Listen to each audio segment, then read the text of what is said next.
예수님께서 오늘 하신 말씀에 두 가지를 대비하고 계신데요. 한 가지는 염려고 믿음입니다.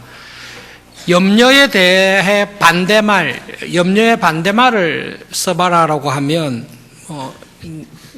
낙관적인 마음, 긍정적인 마음을 가지라, 그렇게 우리가 얼핏 생각할 수 있습니다. 그런데 예수님께서 말씀하신 염려의 반대말은 믿음입니다.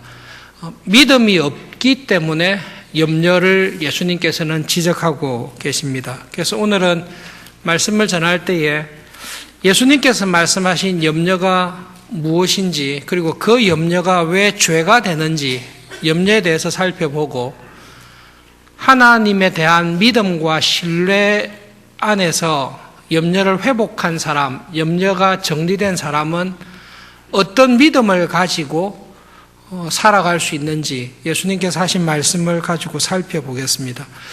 염려에 대해서 말씀드리기 전에 특별히 어린 시절부터 교회 생활을 하신 분들이 가지고 있는 염려에 대한 오해가 있습니다.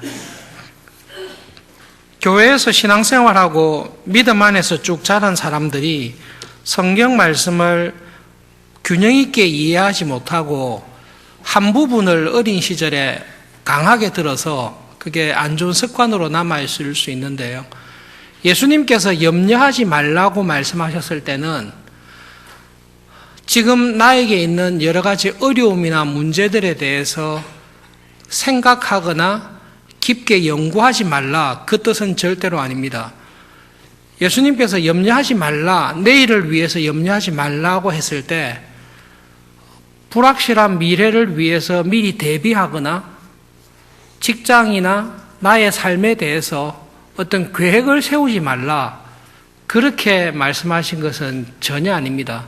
예수님께서는 염려하지 말라고 하셨지 생각하지 않거나 미래에 대해서 계획을 하거나 대비하지 말라라는 말씀을 하신 적은 없습니다. 그것을 먼저 꼭 기억하시면 좋겠습니다. 염려하지 말라라는 말씀을 통해서 믿음으로 살아가는 사람은 아무 생각 없이 아무런 계획이나 대비 없이 살아야 된다, 그렇지 않습니다. 그렇다면 하나님도 아무 생각이 없으셔야 되고 예수님도 아무런 계획이나 대비가 없으셔야 되는데요. 이 말씀을 하신 예수님께서는 이 땅에서 사시면서 많은 생각을 하시고 많은 계획을 세우시면서 사셨습니다. 예수님의 공생의 사역 시작부터 마칠 때까지 하나님의 때가 언제일까 항상 생각하셨습니다. 중요한 일이 있을 때 밤새도록 기도하시고 이 도시를 떠나서 다른 도시에 가서 복음을 전하는 것이 하나님의 뜻이다, 그렇게 계획하시고 움직이셨습니다. 우리가 잘 아는 사도 바울도 예수님의 말씀처럼 염려하지 않았습니다마는 선교 여행, 전도 여행을 갈 때에 어디를 방문하고 누구를 만나고 어떤 것을 해야 될지를 미리 계획하고, 또 교회를 돕기 위해서 미리 교회에게 구제 헌금을 준비하고 계획하고 있으라고 이야기한 것을 우리는 성경에서 봅니다. 염려하지 말라라는 말씀을 들었을 때 내가 처한 상황이나 환경에 대해서 생각을 안 하거나 미래에 대해서 계획이나 대비가 없는 것은 결코 아닙니다. 오히려 그런 부분들은 믿음 안에서 잘 준비하고 계획을 해야 됩니다. 첫 번째로 예수님께서 염려하지 말라고 하셨는데요. 제일 분명한 이유는 왜 염려하지 말라고 하셨습니까? 염려해서 문제가 해결 안 되기 때문에 그렇습니다. 여러분이 아주 쉽게 이야기하시면 제가 머리카락이 많지 않은데요. 머리숱이 없다고 염려하면 해결이 됩니까? 제가 밤새도록 하루 종일 앉아가지고 나는 왜 머리숱이 없을까? 이걸 어떻게 해야 될까? 이걸 계속 염려하면 머리숱이 많아지겠습니까? 다 빠지겠습니까? 염려는 문제를 해결을 못합니다. 예수님께서 너무 쉽게 말씀하셨습니다. 염려하지 마라. 염려한다고 해서 너희들의 인생이, 생명이 조금 더 늘어나는 일이 전혀 없다. 염려한다고 해서 문제가 해결이 안 된다. 염려하지 마라. 또 한 가지 예수님께서 염려하지 말라라고 하신 중요한 것은 염려가 단순히 문제 해결의 방법이 아니기 때문이다는 것을 넘어서서 염려하는 것은 마음에 하나님을 향한 믿음을 놓치고 있기 때문입니다.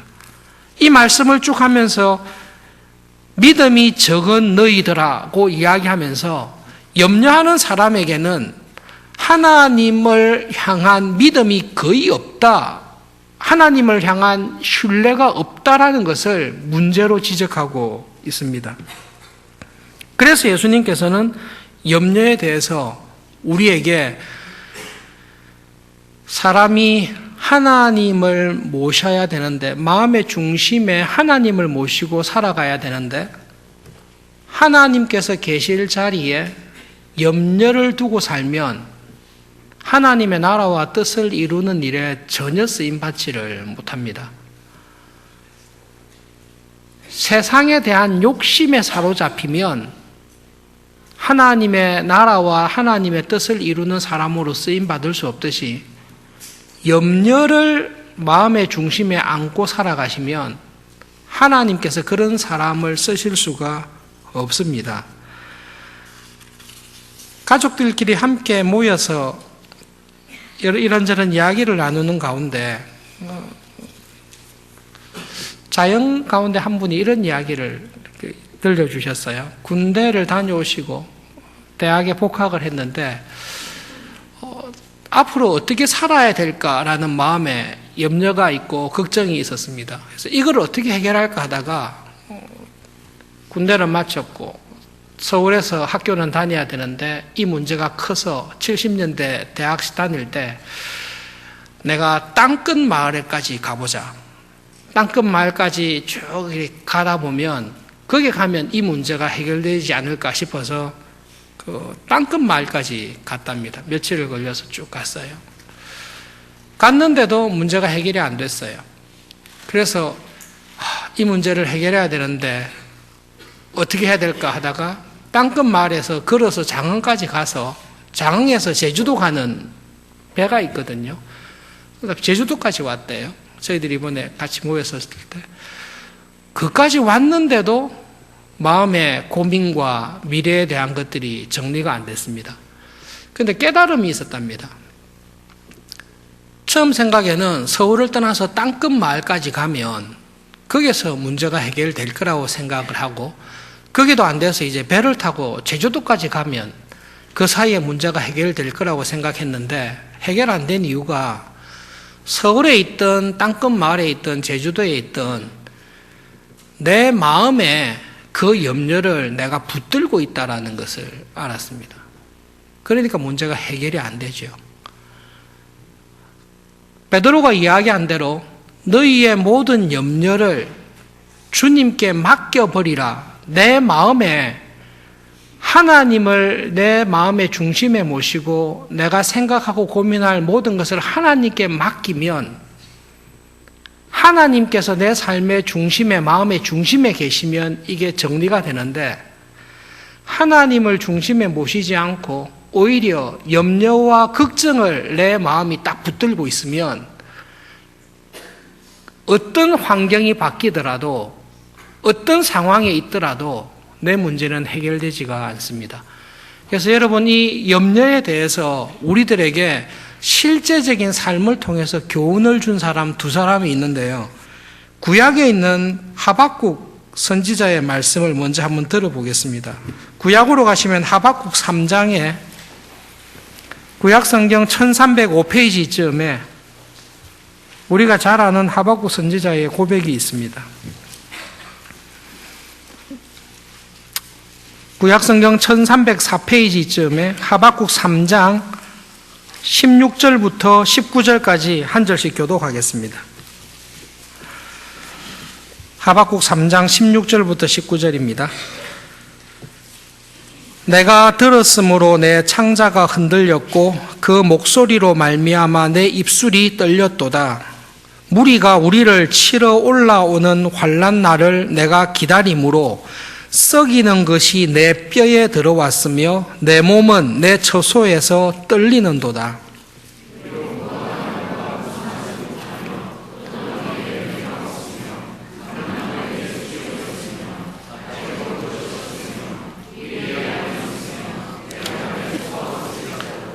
나는 여호와로 말미암아 즐거워하며 나의 구원의 하나님으로 말미암아 기뻐하리로다.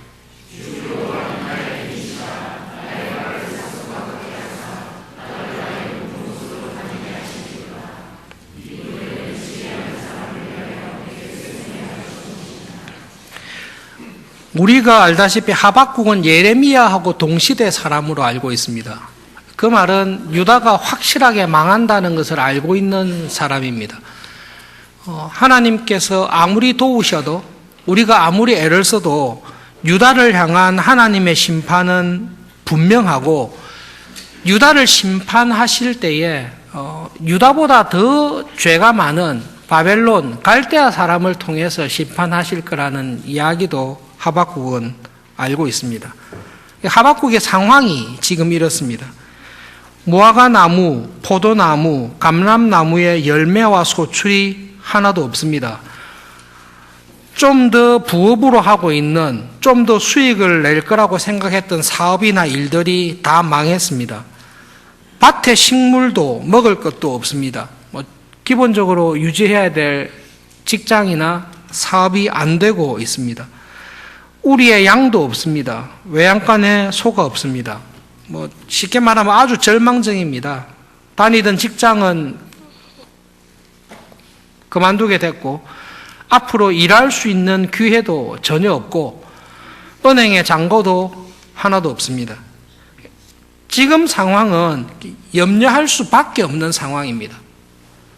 이런 상황에서 염려 안 하는 사람이 조금 정신이 온전하지 않습니다. 이건 정말로 염려해야 될 상황입니다. 그래서 하박국이 하나님께 여쭤본 겁니다. 하나님, 우리한테 이렇게 해도 됩니까? 하나님, 하나님의 유일한 나라인데 북쪽 이스라엘도 망하고 이제 우리밖에 안 남았는데 하나님, 우리한테 이렇게 역사하시고 하나님의 섭리가 이렇게 나타나도 됩니까?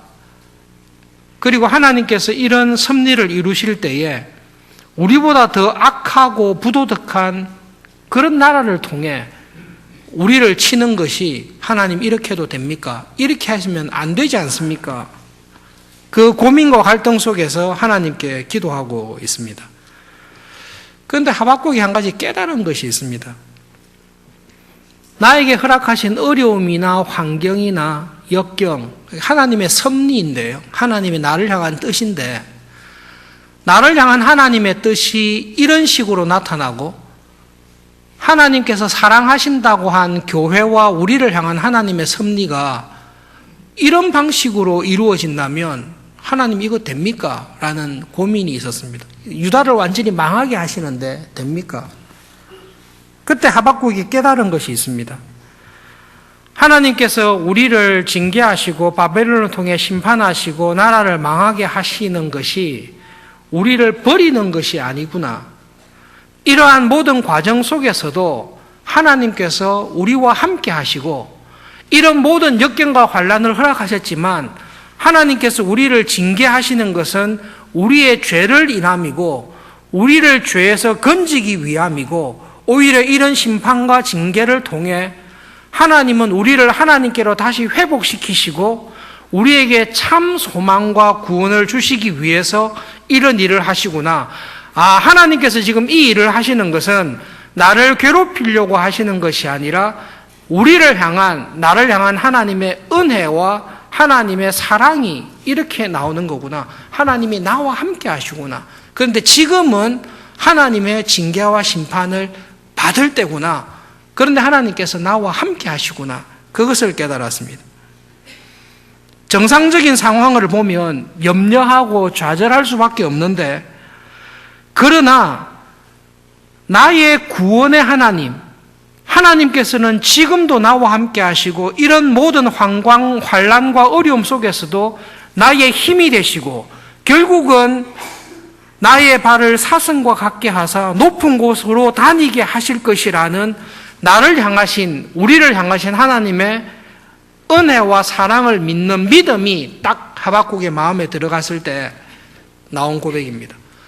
예, 하나님 좋습니다. 지금 벌어지는 일들에 대해서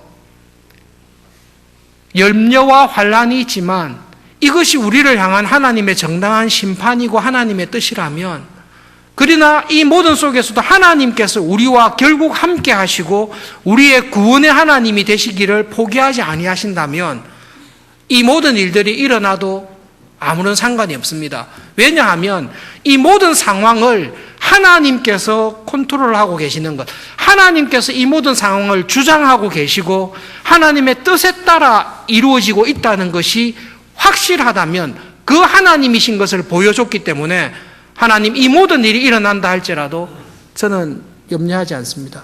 오히려 하나님의 뜻이 이루어지면 좋겠습니다 라는 하나님을 향한 신뢰와 믿음이 하박국 선지자의 마음에 굳건하게 있습니다. 이와 거의 방불한 믿음과 경험을 했던 사람이 신약에 한 사람 더 있는데요. 여러 사람이 있겠지만 빌립보서 4장에 있는 말씀을 한 번만 더 찾아보겠습니다. 빌립보서 4장 신약 성경 322페이지쯤에 있습니다.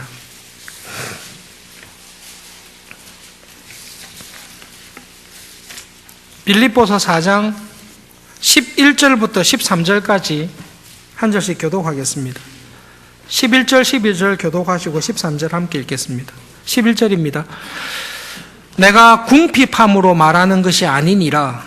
어떠한 형편에든지 나는 자족하기를 배웠노니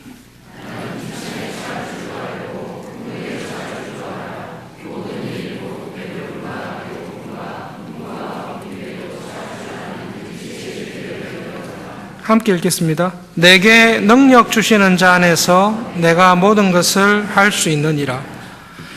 빌립보서 4장 13절 말씀은 거의 다 암송하시는 분이 있을 겁니다. 가정이나 사업하시는 데 가면 4장 13절의 말씀이 항상 걸려있는 경우도 들어있는데요. 13절의 말씀은 하나님께서 나를 통해 모든 것을 다 하시고 나에게 능력을 주셔서 내가 계획한 모든 것을 다 이루게 하실 줄을 믿습니다. 그렇게 해석하시면 성경을 완전히 잘못 해석하신 것입니다. 성경을 문맥에 따라서 정확하게 이해 안 하시면 낭패를 당하는 경우가 흔히 있습니다. 염려하지 말라라는 말을 잘못 알아들어서 생각도 안 하고 미래에 대해서 준비나 계획을 안 하는 오류를 범할 수 있는데요. 준비해야 될 때 준비 안 하면 그거는 회복할 수가 없습니다. 빌립보서 4장 13절도 내게 능력 주시는 자 안에서 내가 모든 것을 할 수 있다. 이 말만 딱 떼서 들어가지고 자기의 능력이나 실력으로 전혀 되지 못하는 사업을 믿음으로 진행한다든지 도무지 현실적으로 불가능한 일을 이 말씀을 믿고 능력 주시는 자 안에서 모든 것을 할 수 있습니다. 잘 되면 다행인데요. 잘못 해석하셔가지고 낭패를 당하시면 그거는 믿음이 좋은 게 아니라 믿음이 어린 것입니다. 빌립보서에서 바울이 고백하는 것은 11절부터 그대로 있습니다. 내게 능력 주시는 자 안에서 모든 것을 할 수 있는데 모든 것을 할 수 있는 바울은 어떤 상황에 처했는지를 설명해 주고 있습니다. 내가 궁핍하고 비천한 가운데 처한 적이 있었습니다. 내가 풍족하고 능력 있고 넉넉한 가운데 처한 적이 있었습니다. 벌써 빌립보서를 썼을 때는 1차, 2차, 3차 전도 여행 다 마치고 자기의 삶을 거의 20년 가까이 믿음 생활 20년을 돌아보고 자기의 인생을 정리한 것입니다. 하나님의 은혜 안에 사도가 된 이후에 사역을 돌아보니 어떤 경우에는 모든 것이 넉넉하고 풍족하고 잘 되는 때도 있었고 어떤 경우에는 빌립보 교인들이 구호금, 선교 지원금을 보내줘야 그것을 가지고 근근히 살아갈 수 있는 어려운 때도 있었습니다. 선교 헌금을 거의 안 받았기 때문에 천막 만드는 일을 가지고 하다가 강도 만나서 다 뺏긴 적도 있을 거고 배 타고 가다가 파손을 여러 번 당했으니까 파손했으면 물건 다 잃어버렸을 거 아닙니까? 그런 여러 가지 어려운 상황을 경험했습니다. 그 모든 상황을 경험하고 난 다음에 바울이 깨달은 게 있습니다. 내가 부족하고 궁핍하고 강도에게 환난과 풍랑을 당해서 모든 것을 다 잃어버렸지만 그렇다고 해서 자기가 전한 복음 사역이나 하나님의 일이 그것으로 인해서 방해받은 적은 없습니다. 지금 로마의 감옥에 가택에 연금되어 있습니다. 그러면서 사도 바울이 고백한 것을 우리는 알고 있습니다. 내가 이렇게 감옥에 갇힌 게 어떤 사람들은 잘 됐다. 시기하고 미워하는 사람은 사도 바울 감옥에 갇혀서 잘 됐다. 그렇게 생각하고 복음의 진전을 이루지 못한다라고 좋아한 사람들이 있습니다. 바울이 뒤늦게 깨달은 게 있는데요. 이 로마의 가택에 연금됨으로 말미암아 로마의 황제 가이사를 만나는 사람, 가이사의 집안의 사람들, 로마 제국의 핵심에 있는 사람들에게 복음을 전하게 된 것은 자기가 이 감옥에 갇힘으로 말미암아 가이사의 집의 사람들에게 복음을 전하게 되었다라는 것을 알게 되었습니다. 바울이 깨달은 것은 이겁니다. 내가 자유롭고 능력 있고 모든 것을 잘할 때 하나님께서 은혜 주셔서 하나님의 나라와 뜻을 이루도록 나를 써주셨습니다. 그런데 내가 감옥에 갇히고 내 몸이 아프고 사탄의 가시와 같은 것이 나를 괴롭히고 연약한 가운데 있습니다. 넉넉한 것이 없고 궁핍한 중에 있습니다. 그런데 그런 와중에도 나를 통해서 하나님의 뜻을 이루려고 하는 하나님은 방해받지를 않으십니다. 오히려 나의 갇힘과 나의 육신의 연약함과 나에게 있는 어려움과 역경이 내가 하는 것이 아니라 나를 통해서 하나님께서 계획하신 일을 능히 이루신다라는 것을 자기의 삶을 통해서 확실하게 깨닫게 되었습니다. 그래서 지금 이 말을 하는 것입니다. 내가 비천한 가운데 처하기도 하고 넉넉하고 풍부한 가운데 처하기도 했지만 내가 한 가지 비밀을 깨달았습니다. 그것은 내가 얼마나 능력이 있든지 실력이 있든지 내가 얼마나 부족하든지 연약하든지 관계없이 나를 통해 이루기 원하시는 하나님의 일은 다 이루신다는 것을 알게 되었습니다. 나에게 능력과 은혜 주시는 하나님의 은혜 안에서 하나님은 나를 통해 하실 일을 다 하신다는 것을 제가 알게 되었습니다. 감사합니다. 그 신앙을 고백하고 있습니다. 예수님께서 우리들에게 염려하지 마라. 염려하지 말고 이 믿음이 적은 자들아 너희들을 향한 하나님의 사랑과 은혜를 믿어라 이야기하면서 공중의 새와 들의 꽃을 지적하셨습니다. 저는 꽃에 대해서 별로 좋아하는 감정이 없는데요. 여자분들은 꽃을 좋아하실 거예요. 여자분들 중에 꽃을 보면 너무너무 예쁘다, 아름답다. 제가 꽃에 대해서 감동받는 것은 간혹 우리 교회 부활절이나 성탄절이나 꽃꽂이 할 때 무딘 저도 참 좋다 이렇게 하지만 길거리 걸어가면서 꽃이 있다고 별로 보지를 않습니다. 모든 나무는 소나무와 은행나무 우리는 두 가지로만 구별하지 다른 걸로는 거의 좀 심하게 말씀드리면 다른 걸 거의 구별하지를 않습니다. 그 어떤 옷보다 백합이나 아름다운 꽃이 갖고 있는 아름다움에 비길 수 있는 것은 별로 없을 것입니다. 그런데 우리와 똑같은 고민과 타락한 세상에서 살아가셨던 예수님께서 그 꽃을 보면서 딱 말씀하신 게 봐라. 하루 있다가 한 계절 있다가 없어질 저런 꽃들도 하나님은 저렇게 아름답게 입히시는데 하물며 자기 형상으로 지은 독생자를 십자가에 내어주기까지 사랑하여 구원한 자기 자녀들을 하나님께서 먹이시고 입히시지 않겠냐. 그게 믿음을 가지고 있는 사람이 보는 눈입니다. 눈이 밝은 것입니다. 공중의 새를 보십시오. 반농사, 벼농사 전혀 하지 않습니다. 그러나 예수님께서 믿음의 눈으로 봤을 때 굶어서 죽도록 하는 새는 없습니다. 하나님께서 그런 공중의 새들도 먹이시고 입히십니다. 그러면서 우리들에게 딱 말씀하신 것입니다. 하물며 자기의 독생자를 정말로 십자가에 내어 죽기까지 사랑하셔서 하나님 나라의 백성 삼으시고 자기 자녀 삼으신 너희들이 믿음으로 이 세상을 살아갈 때에 주님이 가르쳐 주신 주기도문대로 하나님의 나라와 뜻을 이루기를 원합니다. 그로 인하여 하나님께 영광이 돌리는 삶을 살기를 원합니다. 라고 나가는 자녀들에게 먹고 마시고 입을 것, 그 일을 이루기에 필요한 일용할 은혜와 양식을 하나님이 주시지 않겠냐? 그런데 왜 염려하느냐? 염려하지 마라. 마음의 중심에 그런 하나님에 대한 믿음과 신뢰가 없고 어떻게 하나? 나에게 있는 것이 아무것도 없는데 나는 부유하지도 않고 똑똑하지도 않고 권력도 없고 힘도 없는데 이런 별 볼 일 없는 나를 통해서 하나님께서 어떻게 일을 이루실 수 있나?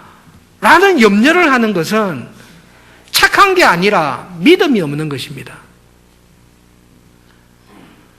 아무리 실력이 없고 능력이 없고 갖춘 것이 없어도 비천하여 미미하고 보잘것없는 사람이라 할지라도 그 마음의 중심에 하나님 저를 이렇게 지으셨사오니 저에게 이런 어려움과 환경을 허락했사오니 그러나 이 모든 환경과 역경이 하나님을 방해할 것이라고는 생각하지 않습니다. 오히려 이 역경과 환경이 나를 통해 이루실 하나님의 예상하지 못했던 사랑과 지혜를 이루는 방편으로 이루어질 것을 저는 믿습니다. 왜냐하면 하나님이시니까요.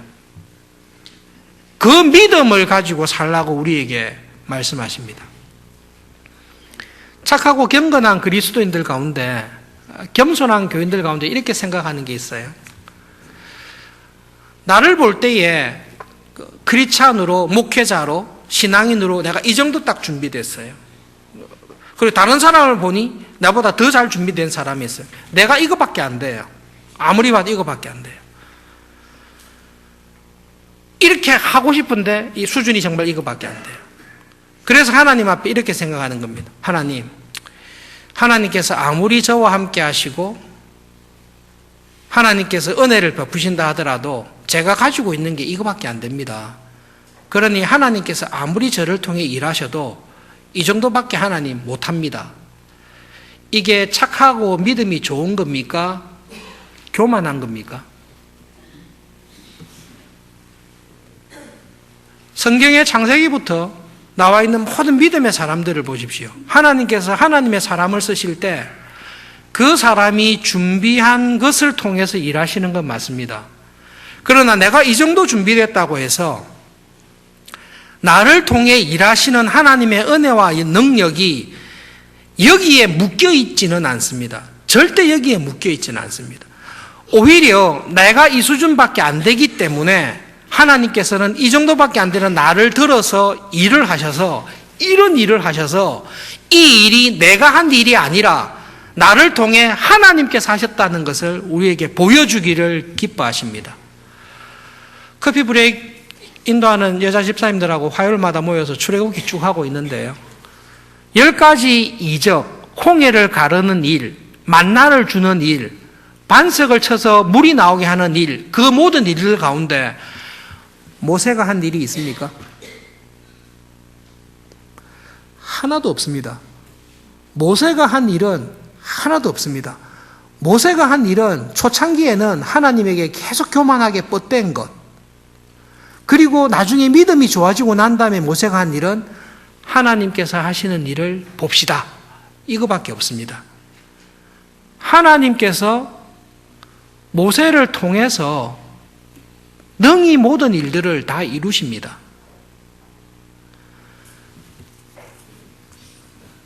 대학생이나 청년들 가운데 삶이 만만하지 않습니다.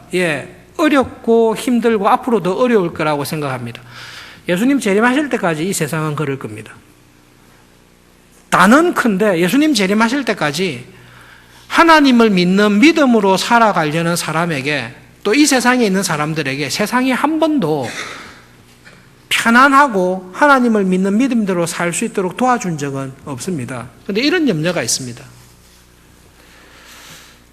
하나님의 나라와 교회를 위해서 내가 잘 쓰임 받으려면 일단 기본적인 생계를 해결해야 되니까 그러기 위해서는 실력을 쌓아야 되고 좋은 직장에 안전된 직장에 가야 되고 안전된 직장에 가기 위해서는 기본적으로 모든 것이 갖추어져야 되니까 이걸 갖추기 위해서 치열한 경쟁 속에 좋은 직장에 들어가기 위해서는 더 잘 준비해야 되니까 심은 대로 거두게 하시니까 주일날에도 학원에 가서 열심히 공부하고 대학생활 할 동안에 안정된 직장을 얻기 전까지는 교회 생활은 조금 쉬다가 정리되고 난 다음에 가자. 그러면 하나님께서 잘 준비된 나를 쓰시지 않을까. 그게 믿음입니까? 염려입니까? 그건 단언컨대 염려입니다. 그거는 물어보실 필요도 없어요. 그거는 염려입니다. 무엇에 대한 염려입니까? 하나님에 대한 불신입니다. 그래서 예수님께서 우리들에게 염려하지 말라라고 말씀하셨을 때는 너의 삶의 중심에 하나님의 은혜와 사랑에 대한 믿음과 신뢰를 놓치고 그 자리에 내가 생각하는 염려와 세상의 생각들을 딱 채워놓을 때 그것은 하나님의 나라와 뜻을 이루는 일에 전혀 쓰임받지를 못합니다. 그래서 예수님께서 하신 말씀입니다.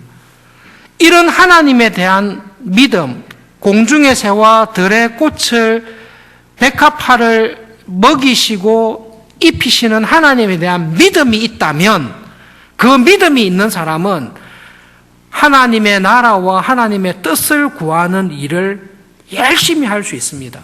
내가 어떤 상황과 어떤 실력을 갖고 있든지 간에.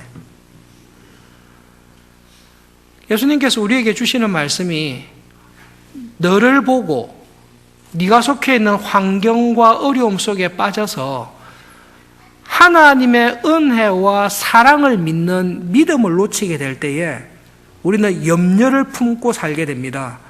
마음에 하나님이 안 계시고 염려가 계시면 하나님의 나라와 뜻이 이루어지는 것은 아무런 소용이 없습니다. 그러므로 여러분, 사도 바울이 하박국이 이야기한 그 말씀을 곰곰이 생각하시면서 염려하지 말고 오히려 마음의 중심에 나를 향하신 하나님의 은혜와 사랑을 믿고 그 하나님을 신뢰하면서 살아라고 한 말씀을 기억해 보십시오. 하나님께서 나에게 나를 어떤 방식으로 쓰시든지 간에 나를 통해 이루기 원하시는 하나님의 뜻을 다 이루실 것이다라는 믿음이 있습니까?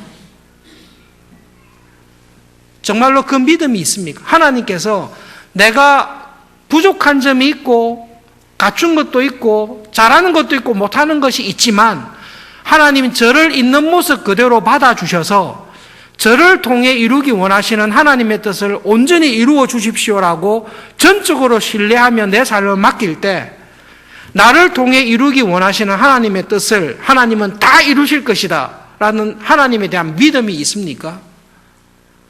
예, 우리는 있습니다. 그러면 왜 염려하시죠? 말씀을 준비하는 가운데 파스칼이라는 프랑스의 철학자와 신학자이란 분이 이야기를 했는데요. 재미있는 이야기를 했어요. 배를 타고 긴 항해를 하는데 보장된 게 있습니다.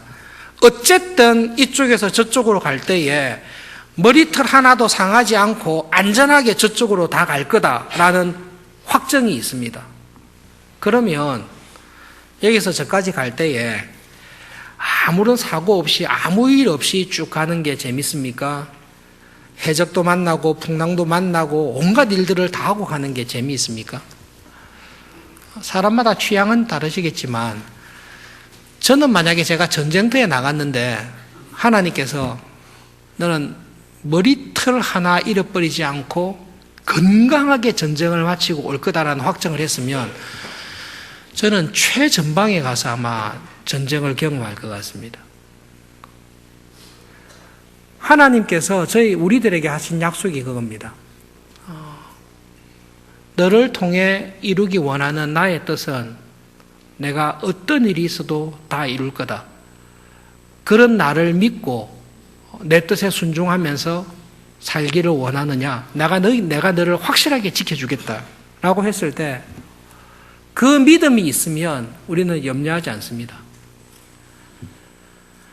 그 믿음이 있으면 우리는 염려하지 않습니다. 내가 가지고 있는 것으로 교만하지 않습니다. 나에게 부족한 것으로 인하여 좌절하지도 않습니다. 그냥 딱 한 가지 마음이 있습니다. 하나님 원하시는 대로 저를 충분히 써주십시오. 그 믿음이 있습니다.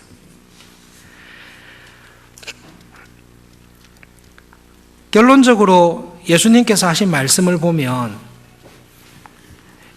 결국은 나를 향하신 하나님의 섭리에 대해서 우리는 염려할 때가 있습니다. 하나님의 섭리를 믿습니다. 그런데 하나님께서 나를 향하여 가지고 계신 그 섭리의 뜻과 내가 기대하는 것이 다를 때에 우리는 염려할 수 있습니다. 그럴 때 한 가지를 꼭 기억하시면 좋을 것 같습니다. 하늘이 땅에서 높은 것처럼 내가 나의 삶에 대해서 생각하는 것보다 하늘에 계신 하나님께서 내 삶에 대해 계획하신 것이 훨씬 은혜로우시고 훨씬 지혜롭습니다. 그것을 믿습니까? 예, 우리는 믿습니다. 그러면 아무런 염려하지 않고 하나님의 나라와 뜻을 구하면서 살 수 있습니다. 여러분, 하나님께서 우리를 쓰실 때 다양하게 쓰십니다. 나를 쓰실 때 다양하게 쓰십니다. 그것을 인정하시면 됩니다. 어떤 교인은 하나님께서 그 사람을 쓰실 때 평생 사는 동안에 하루 먹을 양식밖에 안 주고 평생 살도록 하실 수도 있습니다. 다른 사람을 도와주거나 선교를 하거나 구제를 하거나 도와줄 형편이 전혀 안 되고 정말로 평생 살아갈 때에 그날 먹을 것, 일당 벌어서 그날 먹고 살 수밖에 없는 그런 인생을 살도록 하실 때도 있습니다. 광야 1세대 이스라엘 수백만의 사람을 하나님께서 그렇게 하셨습니다. 매일 아침에 2리터 정도 되는 만나, 저녁에 메추라기, 그것만 40년을 먹이셨습니다. 그 사람들이 한 일은 그거밖에 없습니다. 우리가 만약 그 시대에 태어났다면 우리가 하나님의 나라와 의를 구하면서 할 수 있는 일은 딱 하나밖에 없습니다. 아침에 주시는 만나 먹고 저녁에 메추라기 먹고 40년 내내 그렇게 살다가 그냥 가는 것입니다. 그것이 하나님의 뜻입니다. 그것을 통해 하나님께서 하나님의 교회에 보여주시는 교훈이 있습니다. 가데스 바네아에서 믿음으로 순종하지 아니하고 원망하며 불평했을 때 하나님께서는 우리의 죄에 대해서 정당하게 책임을 물으신다. 또 한 가지, 그럼에도 불구하고 40년의 세월을 헛되게 쓰지 않고 하나님의 신실하심을 그렇게 경험한 세대는 그 세대밖에 없습니다. 다만 나를 그 시대에 썼을 뿐입니다. 하나님께서 다윗을 쓰시는 경우가 있습니다. 하나님께서 요셉을 쓰신 경우가 있습니다. 요셉은 하나님께서 굉장히 높이 쓰셨습니다. 감옥에서 고생도 많이 했지만요. 바로 다음가는 최고의 자리에, 지금으로 치면 우리나라의 대통령이거나 미국의 부통령이나 그 자리까지 올렸겠죠. 가장 높은 권력과 명예와 부귀와 재산을 줬습니다. 총리로 지낸 시간이 나이 30에 총리가 돼서 110살에 죽었으니까요. 총리로 80년을 지냈습니다. 엄청나게 지냈습니다. 80년 동안 자기의 후손들에게 이집트의 높은 자리를 다 줄 수 있습니다. 그런데 요셉은 하나님께서 받은 은혜를 다 생각해서 딱 한 가지만 생각했습니다. 우리를 분명히 약속의 땅으로 보내실 거다. 그 사이에 이집트에 동화되면 안 된다. 하나님께서 자기에 주신 은혜와 축복과 사랑을 다 받아서 그런즉 먼저 하나님의 나라와 하나님의 뜻이 무엇인지를 요셉은 진지하게 생각하고 그것을 위해서 자기에게 주신 모든 은혜와 축복을 다 썼습니다. 다윗도 똑같습니다. 큰 죄를 범했음에도 불구하고 하나님께서 은혜 주시고 그에게 승리를 주셨을 때 다윗은 자기의 삶의 남은 인생을 자기 때에 허락하지 아니한 하나님의 성전을 짓는 일에 나에게 주신 모든 은혜와 축복을 써야 되겠다. 그렇게 하나님께서 쓰시고 쓰임받은 사람으로 살았습니다. 여러분, 우리도 마찬가지입니다. 하나님께서 나에게 주신 은혜가 있고 하나님께서 나에게 주신 한계가 있습니다. 하나님께서 나를 두신 장소가 있습니다. 그 장소가 여기입니다. 하나님께서 나를 두신 시대가 이 시대입니다. 하나님께서 하나님의 나라와 의를 위해서 나를 쓰시기로 부르신 때가 지금입니다. 그래서 우리는 믿음의 눈을 딱 열어서 하나님 왜 저를 이 시대에 부르셨고 왜 나에게 이러한 은혜와 이러한 환난을 주셨고 나에게 주신 이 모든 것을 통해 하나님의 나라와 교회를 위해서 제가 어떻게 써야 되겠습니까? 를 하나님께 구하고 그것을 가르쳐 주셨을 때 하나님의 나라와 의를 구하는 일에 전심을 다하십시오. 그것이 주님이 가르쳐 주신 기도를 따라 살아가는 신자의 영적인 싸움입니다. 하나님, 그렇게 할 때에 우리 자손들은 어떡하죠? 우리 자녀들, 아들과 딸들, 우리의 미래는 어떡하죠? 내일 일은 내일을 주관하시는 하나님께 맡기고 내일에 대한 염려를 품지 말고 모든 일을 주장하시는 하나님에 대한 믿음을 마음에 가지고 하나님의 나라와 뜻을 구하면서 살아가십시오. 여러분, 이것은 우리 모두가 할 수 있습니다. 우리 모두가 할 수 있습니다. 그런데 안 하는 이유는 딱 두 가지입니다. 염려가 나를 사로잡아서 하나님의 사랑과 은혜를 보지 못하도록 나를 막아버리는 것입니다. 또 한 가지는 세상에서의 욕심이 있습니다. 보물을 이 땅에 쌓아두려는 마음이 있습니다. 세상에서 좀 더 성공하고 싶고 세상에서 좀 더 안정되고 싶고 인정을 받고 싶은데 그 욕심으로 인해서 하나님 나라의 백성으로 하나님의 나라를 이루는 일에 나의 시간과 능력과 생명을 쓰는 일에 주저하기 때문에 우리가 하나님의 사람으로 쓰임받지 못하는 것입니다. 결론적으로 예수님께서 하신 말씀을 정리해 보십시오. 주기도문을 딱 가르쳐 주셨습니다. 하나님의 뜻이 이루어지기를 저는 정말로 기도합니다. 그것이 우리의 삶의 목적입니다. 이것을 방해하는 게 딱 두 가지 있습니다. 내가 하고 싶은 세상에서의 욕심이 있습니다. 하나님에 대한 믿음보다는 염려가 있습니다. 그 염려에 사로잡히지도 마시고 세상의 욕심에 미혹되지도 마시고 마음의 중심에 하나님을 딱 모시고 하나님의 사람으로 정말로 쓰임받기를 원합니다. 하나님의 사람으로 정말 쓰임받기를 원하고 하나님 앞에 서게 되었을 때에 바울처럼 저를 비천한 가운데 두시기도 하셨고 저를 풍족한 가운데 두시기도 하셨는데 하나님, 어쨌든 저를 하나님의 사람으로 써주신 은혜와 사랑에 감사합니다. 저를 통해 이루실 하나님의 일은 다 이루시게 해주신 것 감사합니다. 그 고백을 함께 고백하면서 설 수 있기를 바랍니다. 기도하겠습니다.